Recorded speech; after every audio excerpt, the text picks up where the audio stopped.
The Athletic.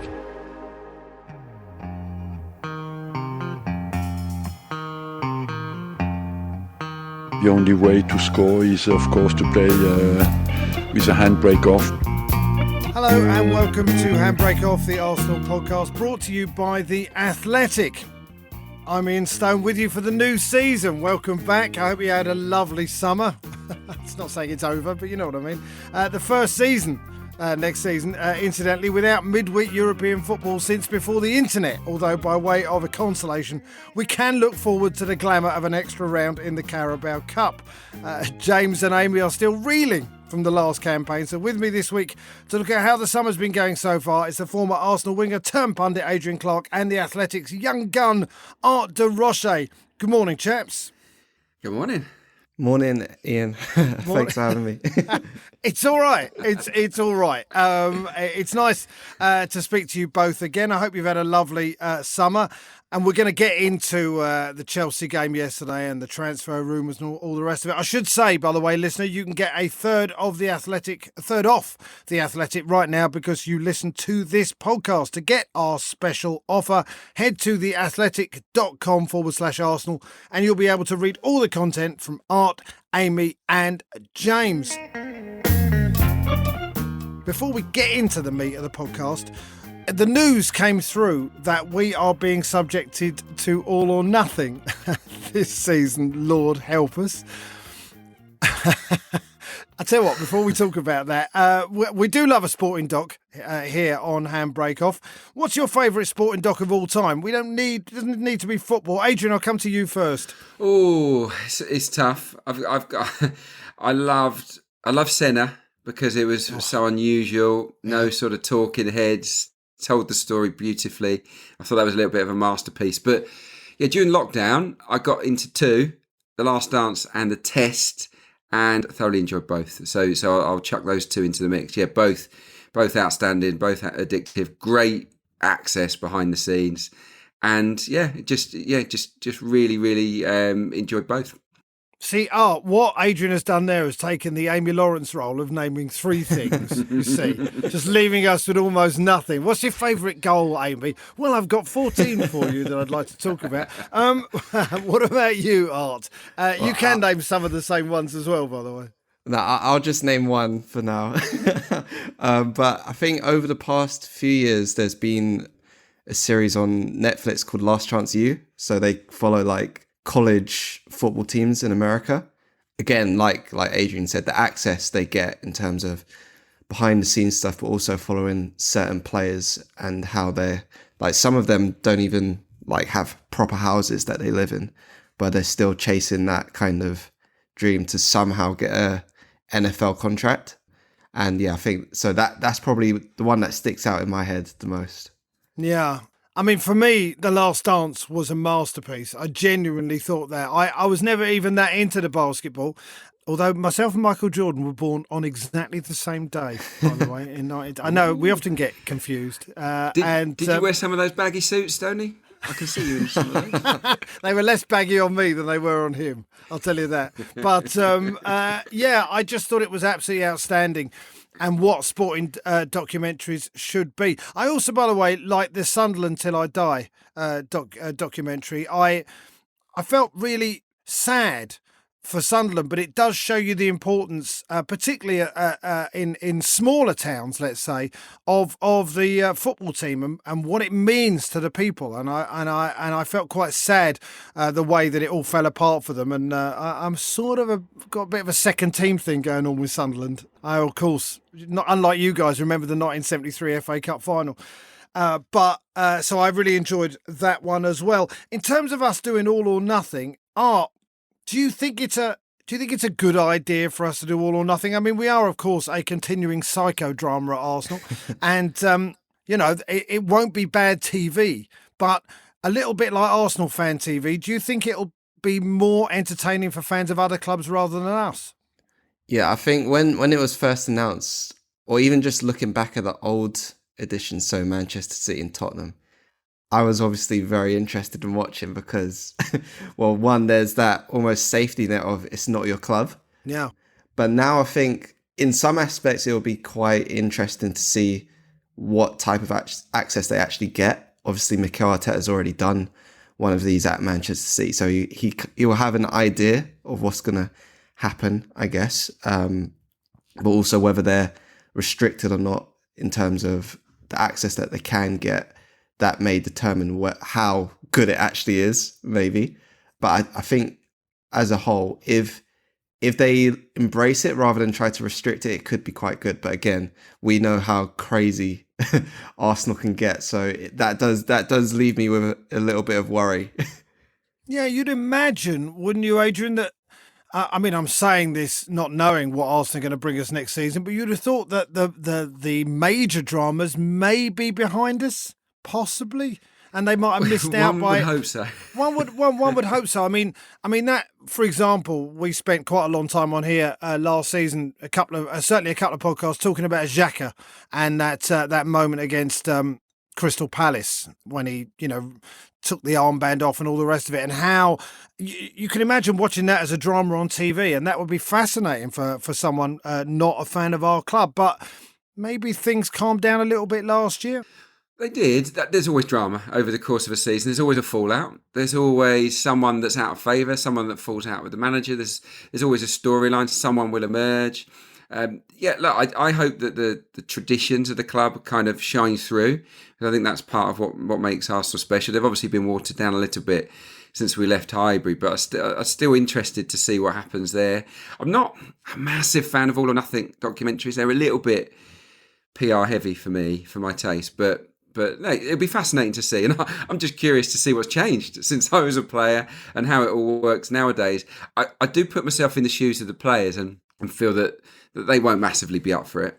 There's more to lose than to gain, certainly for the players. You can, of course, open yourself up to a little bit of ridicule. Dele Alli was made to look a bit of babyish, wasn't he, on the last documentary? They sort of, I don't know if it was the editing or whether that is his personality, but he created some comedy moments, and I'm sure he was a little bit embarrassed by that. So if I was a player, I wouldn't be up for it. I was almost in a documentary in 2001 at Stevenage. It was pretty much signed and sealed, called You're the Manager, and it was going to be aired on Channel 4, where the viewers would be dictating big decisions around the team, selection, signings. It was unbelievable. Stevenage agreed to it. And the players, they came to us, and we were offered a little bit of money, and I was part of a group that was absolutely not up for it. No. But most of the younger players were totally for it. And so, I think there'll be a slight split in the dressing room. Different for these guys. They're used to the media and stuff. So, but it'll be fascinating to watch. But if I was a player, I would see it as a negative. Yeah, I also wonder, Art, whether Stan Kroenke will actually say anything. I mean, I just imagine, I sort of imagine the camera just coming to him and him just looking at the camera and then moving away every time. Maybe saying one word through the whole series or something. Yeah, I think he was actually in the LA Rams version, because obviously that was when they were opening their new stadium. I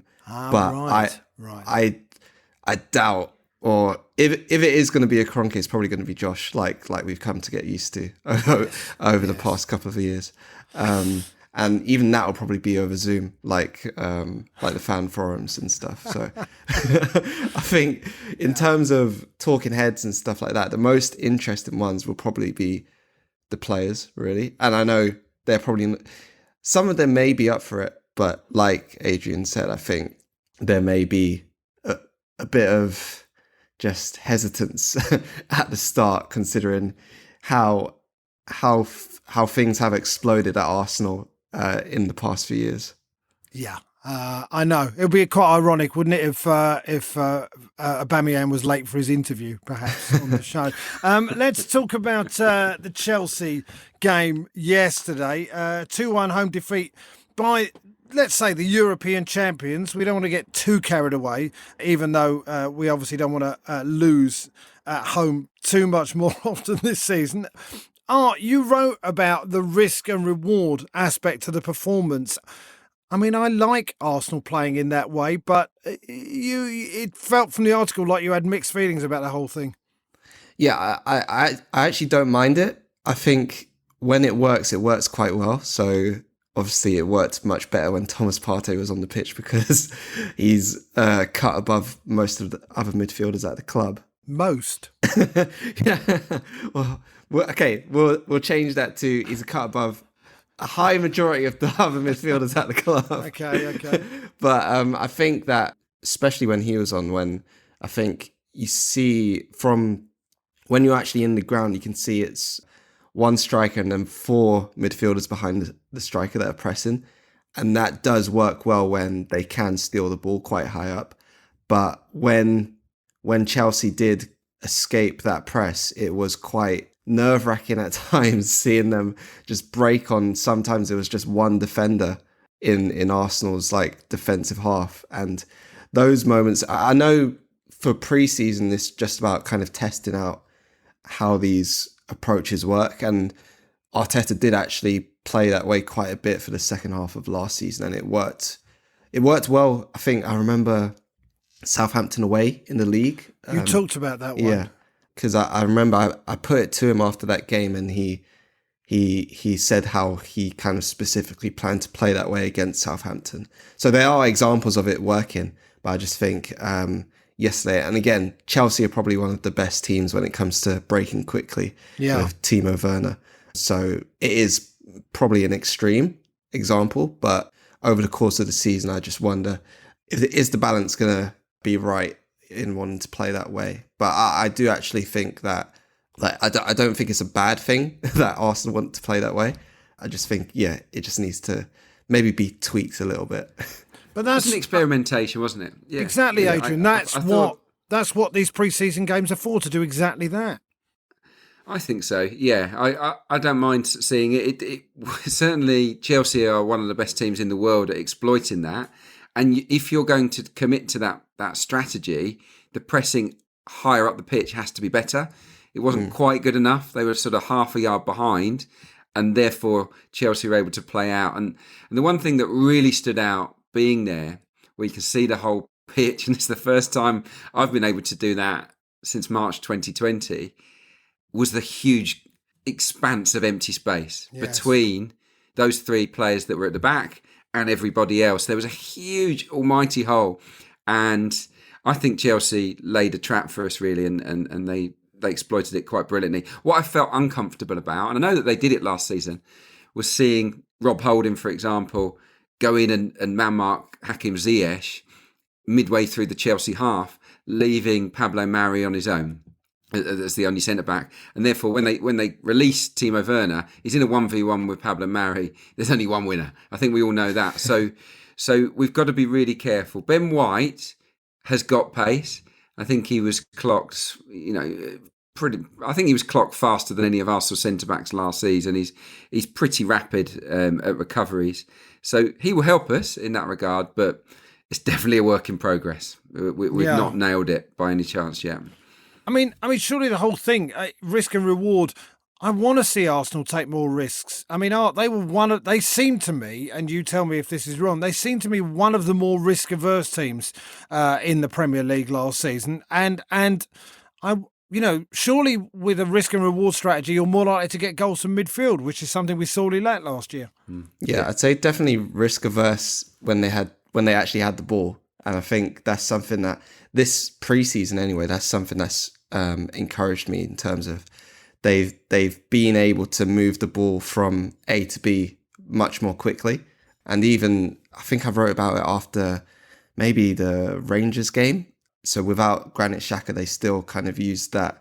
They used El Neni as that kind of midfielder filling in between the centre back and left back. Yes. But even though they did that, they were looking to change the point of attack a lot more. When Xhaka was there over the past 18 months, it's been a lot more kind of about funneling the attack down the left. But so far this pre-season, I think even yesterday there was a point when El Neni got the ball in that position, and I looked at Arteta and he's kind of motioning over to kind of switch the ball over to the right where the space is. So those sorts of things as well, they may not be like as risky, but I think they're just as encouraging in terms of where the thought process is in terms of how Arsenal are trying to play. Yeah, on that, it works for Arsenal when I think Granit Xhaka goes into that left-back position and he can play those defence-splitting forward passes. We saw one of them, I think, for Aubameyang in the game against Chelsea. It works when that happens. The problem and the worry I have, and it happened on numerous occasions last year, is if that player loses the ball, there's only one central midfielder in Thomas Partey. And again, there's that great big hole in the middle of the park where we pretty much empty the midfield. And I get the risk and I get the rewards that it brings. But yeah, it's something that we're getting better at, but haven't perfected. I do believe in 3/4 of Premier League matches, if Arsenal play this aggressive style of play and improve a little bit at it, they will go on and win games that they were drawing last season. I think it could make a really positive difference, but there will be occasions where it might look like a car crash, and we just have to accept that, I think, as the team develops. I'm sure Amazon will be pleased with stuff like that. But, I mean, you're talking about, I know you wrote yesterday about progressive passing. You were talking about Albert Sambi Lokonga. This is the first time I've even pronounced that name, to be honest with you. But those stats that you wrote about I think you wrote about this, but about the progressive passing. That's surely what we need from midfield a little bit more, really. Yeah, those stats. So I think for those who aren't familiar, I try to remember them off the top of my head, but I believe it was Arsenal were 5th for passing distance in the Premier League last season. 13th. And 13th for progressive passing distance, yes. Which I think that tells you enough of what's going on. Yeah. And in terms of when looking at Lokonga, so looking at, say, possible reasons why Arsenal were interested in him, and looking back at, I guess, the film on him, that was one thing that stood out among the others. Is he's very proactive when he has the ball. And I think we saw that when he came on yesterday, a very nice floated ball over the top for Nicola Pepe, which actually led to Joe Willock's, I call it a ghost goal.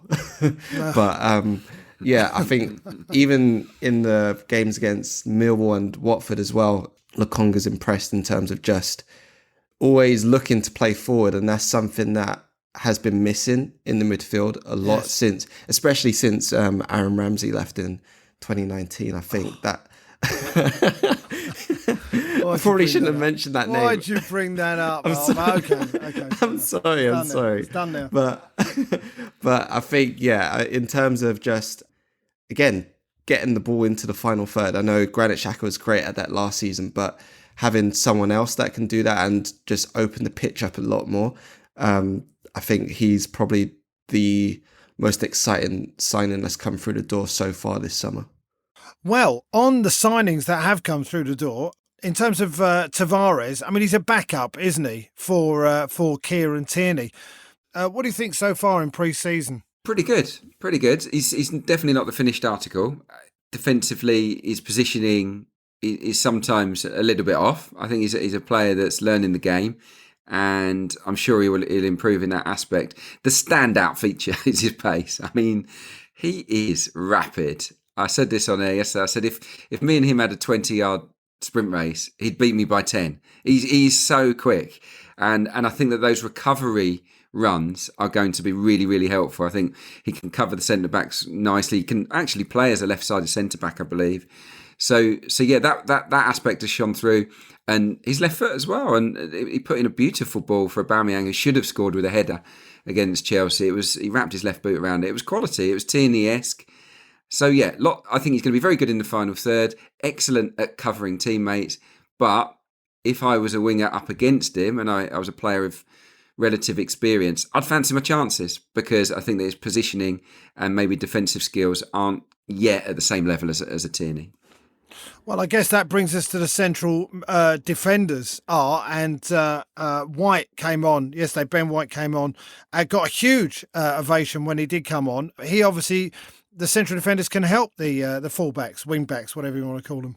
Yeah, and I think biggest cheer was obviously when he made that goal line clearance from Ziyech, who, to be honest, I think Ziyech should have scored. He was way too indecisive in that moment. But I do think that Ben White did look relatively comfortable when he came on. Obviously, he didn't actually play at the Euro, so I was actually talking to Amy before the game, and she made the point of him basically training throughout the whole summer but not playing. Obviously, he did have a holiday, but if you're looking at players' conditioning and that side of things, maybe he's a bit more ready than others that went to the Euros. It was weird because obviously I don't really know his voice because he's only just come into the club, but there was somebody that did sound very vocal, and I'm guessing it was him at centre back, which again, I think that's another quality that is needed in terms of the Arsenal defence, especially after losing David Luiz in the summer, when you consider, okay, maybe he had his maybe slightly off moments, but in the whole, he was looked at as someone who almost pretty much led that back line, especially when he played alongside Gabriel. So somebody who's able to not just perform well in terms of actual defending and what's happening when the ball's around them, but also just commanding others. I think that will help greatly as well.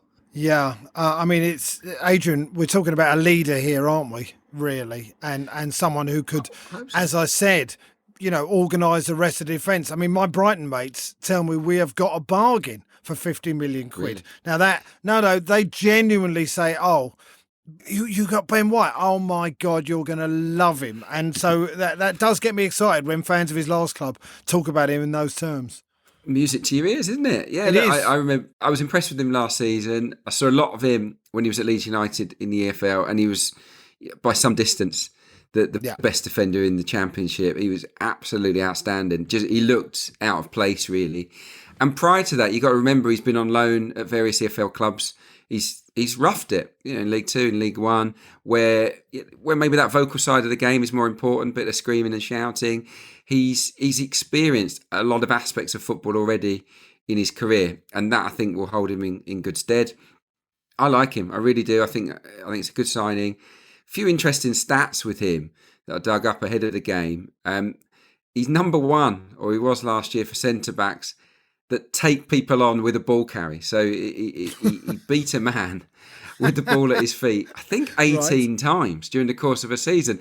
And again, that can go wrong, but he's obviously very confident. Yeah. Art was talking about progressive passing. He was second in the league for centre-backs for the most passes that ended in the final third. So in that regard, he's going to help. He'll go from back to front quickly and accurately. He's got a beautiful diagonal on him. So I'm looking forward to seeing him pinging the ball to Kieran Tierney out on the left-hand side. And maybe just to sort of clip it down the channel as well for an Aubameyang or a Lacazette to chase. So he will get the ball forward in a progressive manner. And he was second also for interceptions for Premier League centre-backs last season. Absolutely miles ahead of any Arsenal centre-back. So again, if Arsenal are going to play this front foot style where you're looking to squeeze the opposition, and I'm all for that, I want us to play like Italy did in the Euros to some degree, then what you need is a centre-back that's willing to step forward and make those interceptions, and also someone that's very good at timing it. And Ben White's got that in his armoury. So I think he's a good fit. Can read the game, basically, is what you're talking about. There are other rumours on players who may or may not arrive, Locatelli, Maddison, Lautaro Martinez, perhaps. But let's talk about a couple of the players that we... first of all, Granit Xhaka. It's possible he'll stay, Art. Do you think that gets in the way of team development, or... if we get the Xhaka that we saw playing for Switzerland against France, it's like a new signing. I did see the overwhelming reaction when the news broke out about him possibly staying. And Not I think, positive? Social media wasn't overly positive about it, but I think when you look at Arteta's Arsenal over the past 18 months or so, Granit Xhaka has been his main guy, especially last season. He was the side's most used outfield player. And if Arsenal weren't able to get the fee that they wanted from Roma, him staying was probably always going to be a possibility, I think. And when you also consider how influential he was to the style of play, that only makes that case even stronger. And I think in terms of the team building aspect of it. Maybe I did see if he went, Arsenal's midfield becoming more dynamic. We know he's not the most athletic midfielder, the most agile midfielder compared to the others in the squad. So that is something that I think even Adrian mentioned it earlier. When he does lose the ball in those areas, it is very high risk. But I do understand that what he brings in that role is very it's important. very specific and very important. So if you can't get someone who can do that role, it makes sense that he will stay. But again, whether he's the long-term plan for that role, that's another issue, I think. Yeah, quite. We spent a lot of time talking about Granit Xhaka on this podcast, so we won't keep doing that. It looks like he's going to be an Arsenal player this season, and hopefully he'll do very well. Someone who did get a new deal, and the number 10 shirt was Emile Smith-Rowe. Adrian, there was no chance of him leaving, was there? I mean, I know we heard the rumours from Villa, but I never felt concerned about that one. I didn't either, no. And when you watch the interview that he did after he'd signed, he basically said, I was never going to go anywhere. But of course, he wasn't going to scream and shout about that while a negotiation was taking place, was he? And you have to, in his position, in his agent's position, you have to use somebody else's interest to get the best deal for yourself. And he's got a great deal, and he's got the coveted 10 shirt. And it feels early in his career, but to have that, but I think he can handle it. I really like his attitude. He looks sharp in pre-season. He's so positive in his play. He's always looking to dart forward, isn't he, and to make something happen. Yep.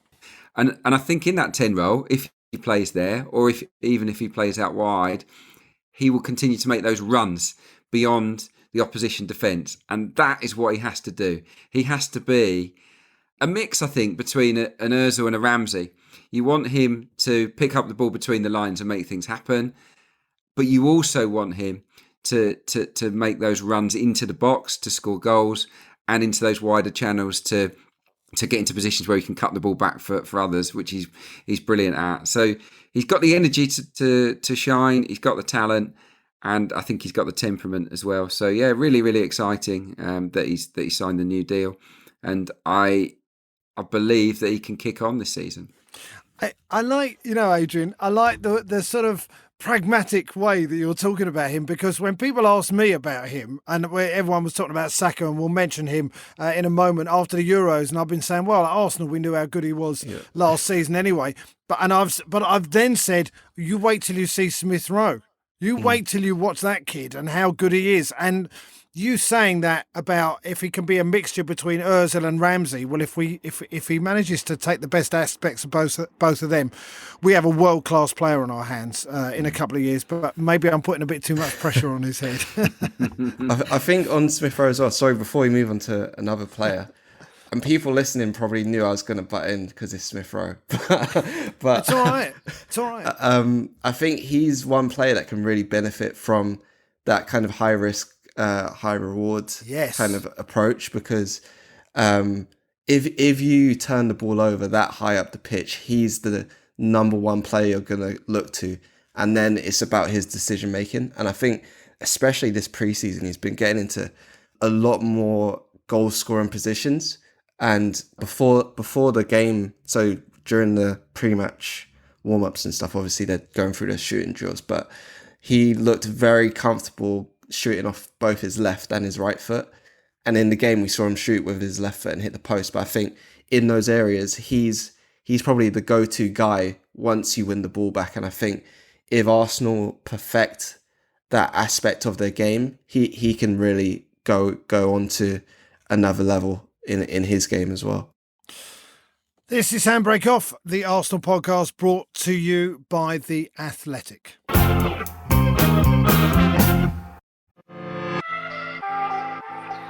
Handbrake Off is sponsored by BetterHelp Online Therapy. Life is full of stresses. It doesn't matter who you are or what you have. Your life is probably stressful. You may not be feeling down and out and depressed or like you're at a total loss, but if your stress is high, your temper shorter than usual, or you're starting to feel a strain in any of your relationships, then you could probably use the chance to offload. Unload the stress and get it out. Talk to someone who's completely unbiased about your life. Someone who isn't going to judge you or take sides on anything. When there are things you can't tell to anyone, friends or family, this is what therapy can be. BetterHelp is customised online therapy that offers video, phone, and even live chat sessions with your therapist, so you don't have to see anyone on camera if you don't want to. And it's much more affordable than in-person therapy. You can start communicating with your therapist in under 48 hours. Check it out at betterhelp.com/hand. That's betterhelp.com/hand.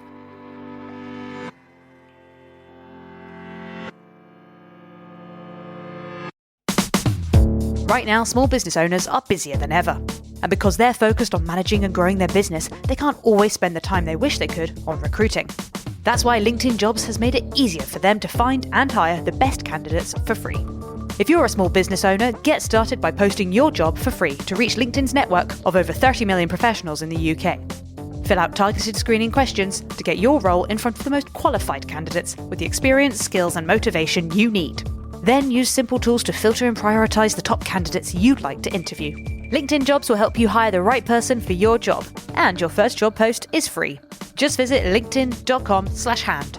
Again, that's linkedin.com/HAND to post your first job for free. Terms and conditions apply.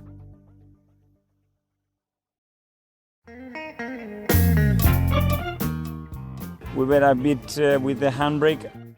Yes, this is Handbrake Off, the Arsenal podcast brought to you by The Athletic. I'm Ian Stone, back for a new season with our guests this week, Art de Roche and Adrian Clark. Art, you've been writing about the Arsenal shirts. I'm sort of over new shirts every season. Obviously, having had one child who liked the Arsenal shirt every year, I'm still paying for, I think, 2007, 2008 at the moment. It's a real expense for people, these things. I don't like any blue in our shirt. What's your view about all this, by the way? Ian, I can't wait until, obviously, it's not officially out yet, but the new third shirt looks like it's going to be blue with the lightning design. And I can't wait. I really can't wait. I admit, last season's blue I wasn't a big fan of. I wasn't a big fan of it. Or the blue third shirt a couple seasons ago. But that lightning design is something I've been waiting for a while. So I can't wait. I'm being honest. I wore the original. In the mid-90s. Yeah. Yeah. Adrian, I remember being away at Manchester United a few years ago when we won 2-1 when Danny Welbeck scored in the FA Cup. Fantastic night, 9,000 of us there. Brilliant, right? But Arsenal were playing in blue. And I can't do Come On You Blues. I just can't. It just doesn't. I don't know. Something catches in my throat a little bit. Oh, no. Well, the second kit, I think, always should be yellow, personally. Yes. But the third kit, I'm easy. Let's mix it up a little bit. Sometimes blue, sometimes I don't like white. I didn't really like the marble coloured. I got one of shirt those last year. I like that one. Yeah, I don't know. Yeah, I wasn't so keen, but it'd be quite nice to bring back the green. When I was a sort of 10, 11-year-old, rocking up at London Colney for the first time, sort of playing in the school holidays, they used to put us in some of the old kits, and I wore the old Umbro Arsenal kits, the red one, but also the green one. And I just wonder whether there might be a nod towards that in future years. But yellow has to be second for me. That's my feeling as well. I'll be honest with you. Anyway, it's not out yet, though. Art, you say there's been loads of like pictures and stuff doing the rounds on Twitter.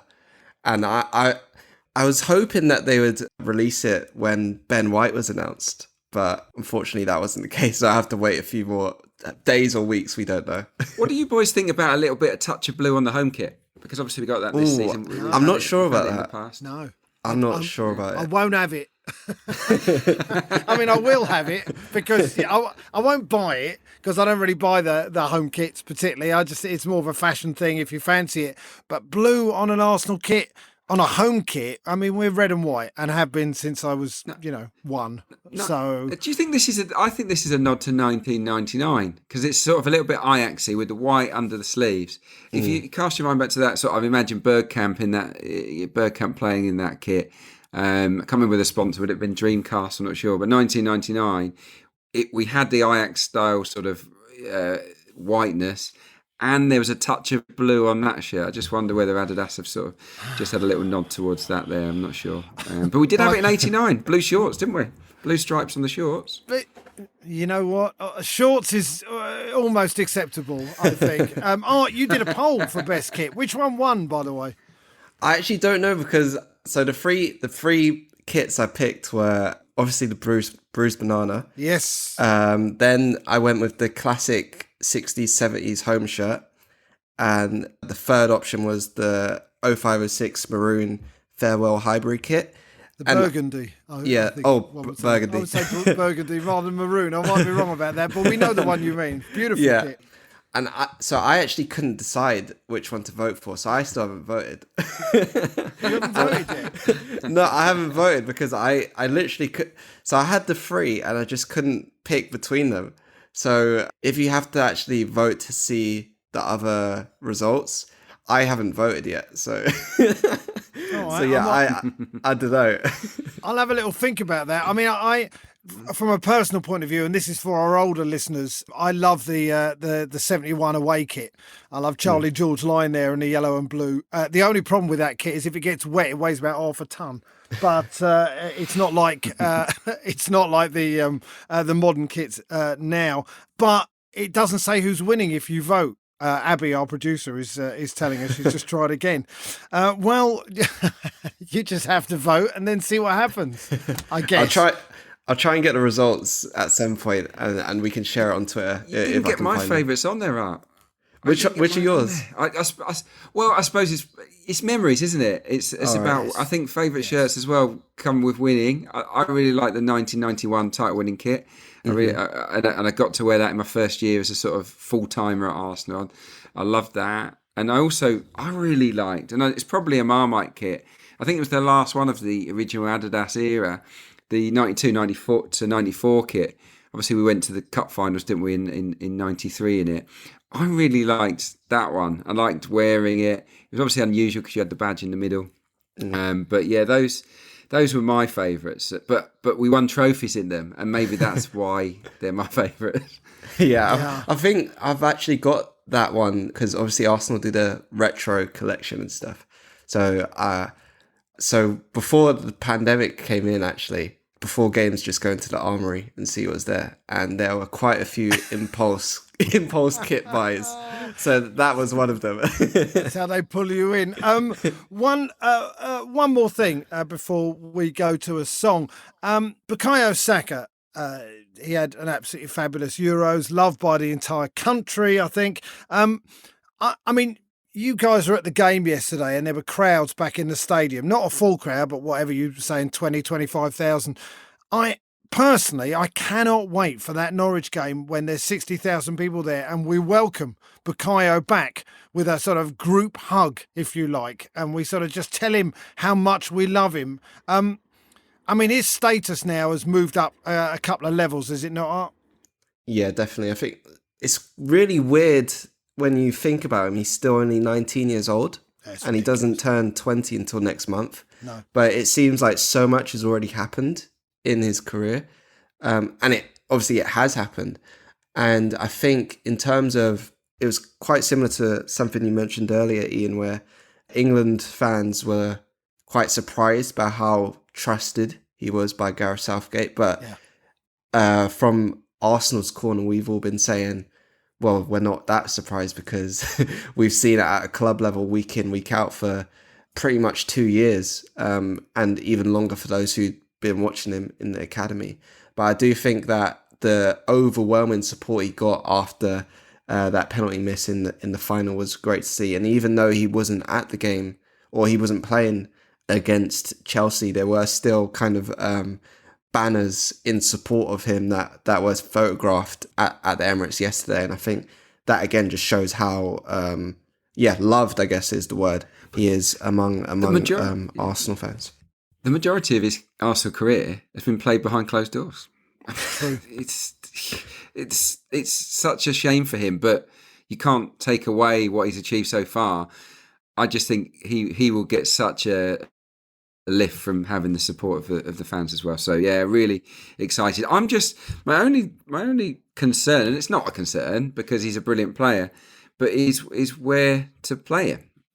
I'm still not sure where his best position is, and yeah, there are certain positions like Nicola Pepe, for example. I think he can score a lot of goals for Arsenal this season, coming in off the right, and I kind of don't want to have him on the bench most weeks. But then that means where does Saka play? Is he going to be at 10? Is he going to be on the left? And then if he's on the left, you're effectively leaving out another really good player potentially. I don't know, Martinelli or even an Aubameyang. So it's a quandary.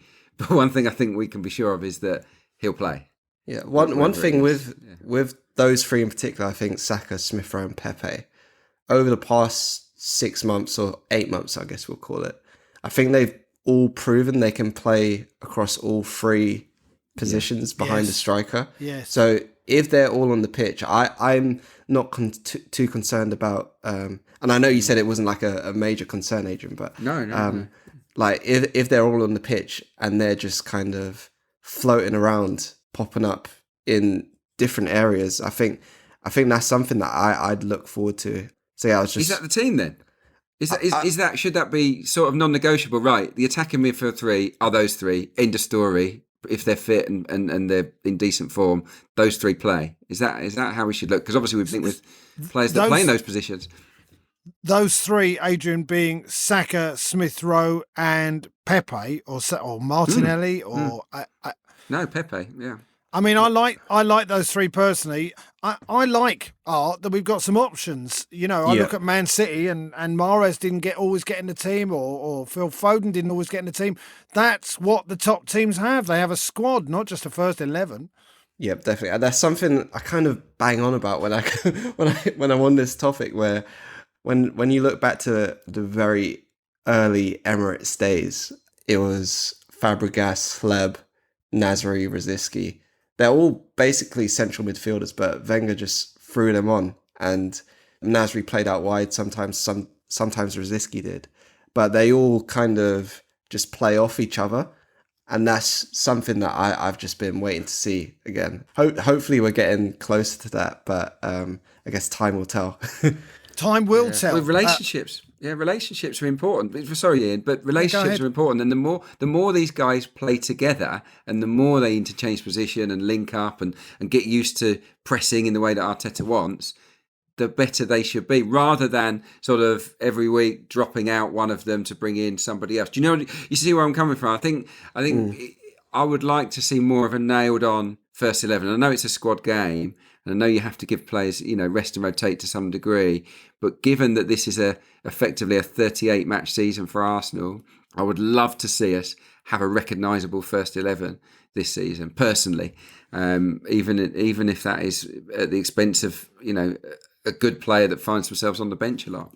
Yeah, it is difficult. I mean, like you say, we've got a 38-game season and 2 cup competitions to go for. I mean, we'll go. I think in the coming weeks we'll maybe go into that as well. And also, by the way, we'll talk about the summer generally and how it's been. Whether it's been a good summer in terms of players in and clearing out some of the dead wood. We'll go into that a bit more in the coming weeks. Let's have a song though to end. Adrian, we'll start with you. Well, he got injured yesterday, Thomas Partey, and that was a crying shame because he was majestic. He was great. He was absolutely dominating the game, and he's looked sensational, I think, during the course of pre-season. So I hope he's all right.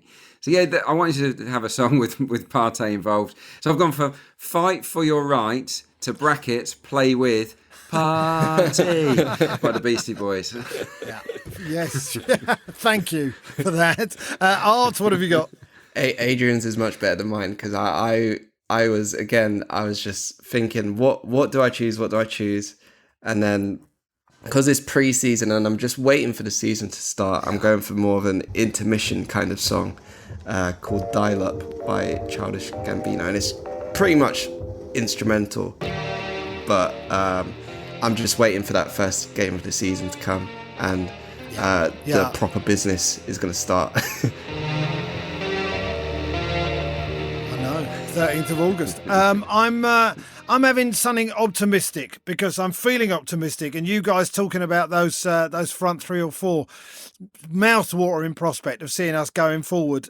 Defending less so, but let's not go down that road for the moment. But so I'm going to have Here Comes the Sun, because I just feel like if you can't be optimistic at this time of the season, when can you be? So that's what I'm having. Thank you, Adrian. Thank you, Art. Thanks also to Abby, our new producer, for looking after us. And thank you for listening. I'm Ian Stone. This has been This has been Handbrake of the Arsenal podcast, brought to you by The Athletic. See you next week.